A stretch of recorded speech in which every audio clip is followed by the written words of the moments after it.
In today's video, I'm going to teach you how to connect Gmail to Asana 2025 full tutorial, 5 minutes. If you've ever found yourself forwarding emails to teammates and then manually turning them into tasks, this connection will save you time.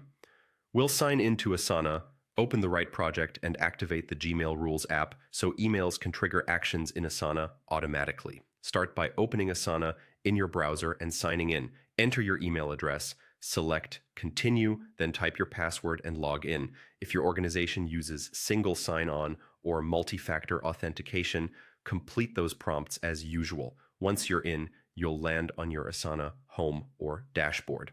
Next, open the specific project where you want Gmail automation to run. This is important because the integration is added at the project level. When the project opens, look to the top right and click Customize. A panel will slide out on the right. In that panel, find the Apps section. This is where Asana lets you connect tools like Gmail, Slack, and more. Click Add next to Apps, then choose Gmail Rules from the list. You'll see an option to Add to Project. Click that, and then choose Connect to Gmail Rules. A new window will open to confirm access. Select the Google account you want to use with this Asana project and grant the requested permissions. Make sure you're choosing the correct work account if your organization uses Google Workspace, and verify you have permission to install apps in this Asana project. If you see a message about admin approval, you may need to ask your workspace administrator to enable the integration.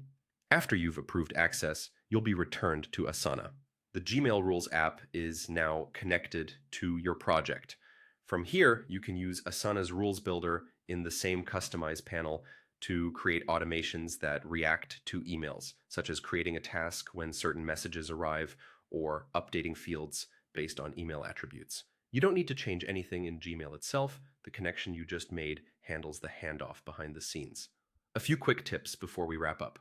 If the Gmail option doesn't appear, refresh the page, reopen Customize, and check the apps list again. Make sure pop-up blockers aren't stopping the Google authorization window. Confirm you're in the exact project where you intend to use the integration.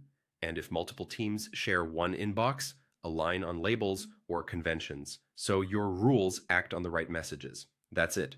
You've connected Gmail to Asana, paving the way for cleaner workflows and fewer manual steps.